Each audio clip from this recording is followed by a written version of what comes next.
Tous dans le même bateau, une chronique au fil de l'eau et des rivières du bassin versant de l'Ardèche, en partenariat avec le syndicat mixte Ardèche-Clair et les radios Fréquence 7, Info RC et RCF Vivarais. Je suis de l'eau, je suis de l'eau, je suis de l'eau. Je suis de l'eau, je suis de l'eau, je suis de l'eau. Je suis de l'eau, je suis de l'eau, je suis de l'eau. Enjeux de développement économique, préservation des milieux, obligations réglementaires. Aujourd'hui dans Tous dans le même bateau, Pascal Bonnetin, président du syndicat mixte Ardèche-Clair, et Christine Malfoy, vice-présidente, nous expliquent pourquoi il est nécessaire de prendre en compte l'eau dans notre aménagement du territoire. Christine Malfoy, bonjour.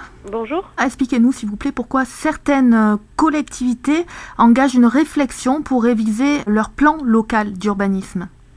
Alors les territoires évoluent et leurs besoins aussi. Il y a à la fois des nouveaux éléments de connaissance à prendre en compte dans les documents d'urbanisme, par exemple les connaissances liées au risque inondation.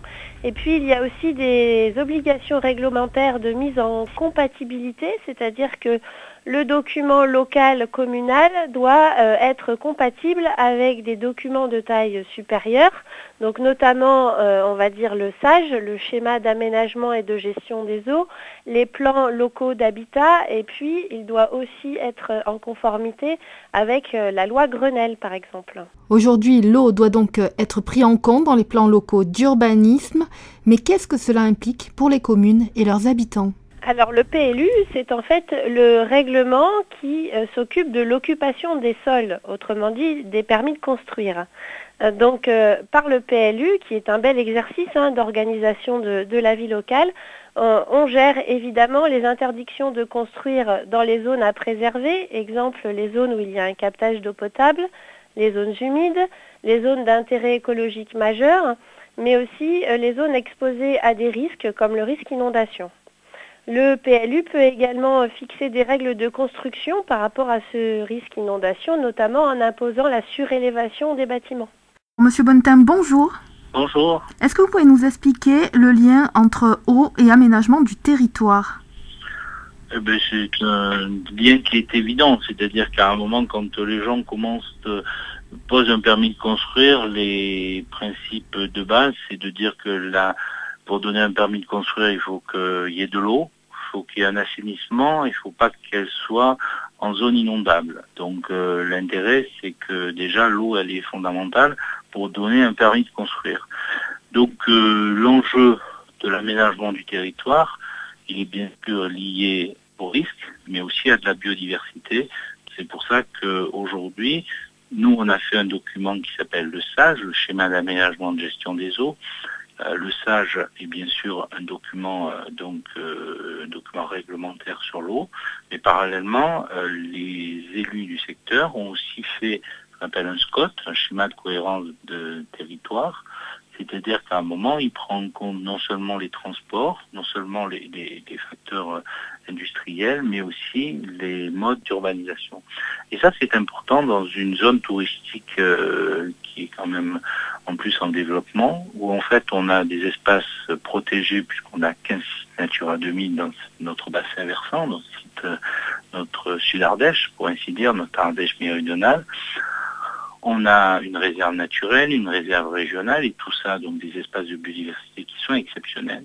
Et on a aussi une pression foncière qui est importante, parce que les gens veulent habiter et construire leur maison. Donc aujourd'hui, il faut qu'on fasse des règles qui sont claires vis-à-vis des gens pour les protéger de nos rivières cévenoles, parce qu'il y a des crues qui sont importantes, et puis aussi que les gens, quand ils habitent, ils ne rejettent pas n'importe où leur eau usée. Donc c'est pour ça qu'il faut qu'on fasse des plans d'assainissement. Alors je suppose que le syndicat mixte Ardèche-Clair accompagne les communes. Est-ce que vous pouvez nous expliquer comment ? Les communes, en fait, quand elles font leur plan d'assainissement ou leur plan d'eau potable, elles travaillent avec des bureaux d'études qui font souvent parce que les compétences ne sont pas dans les communes. Mais nous, l'intérêt, c'est aussi de former aussi les bureaux d'études, de leur dire qu'à un moment, il faut qu'ils s'inscrivent dans nos documents d'urbanisme et nos documents de développement qu'on a sur l'ensemble de ce territoire. On revient sur un cas particulier. Christine Malfoy est maire de la commune de Saint-Martin d'Ardèche. Alors vous savez, la commune de Saint-Martin a vécu 6 crues cet automne. Donc Saint-Martin vit avec la rivière. Saint-Martin vit l'été avec la rivière. C'est évidemment un attrait touristique et économique important avec la zone de baignade surveillée, la pratique du canoë.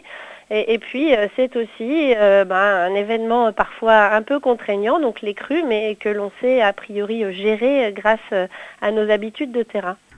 C'est en cela qu'il est important que justement le PLU prenne en compte cette eau. Oui, donc sur tous ces aspects, donc il s'agit de concilier la préservation de l'environnement, la protection des populations, notamment en période d'inondation, et le développement de la commune, alors le développement économique, mais aussi le développement tout court, en créant des zones urbaines un peu plus concentrées pour maîtriser l'apport en eau potable, mais aussi l'assainissement et en préservant des zones plus naturelles.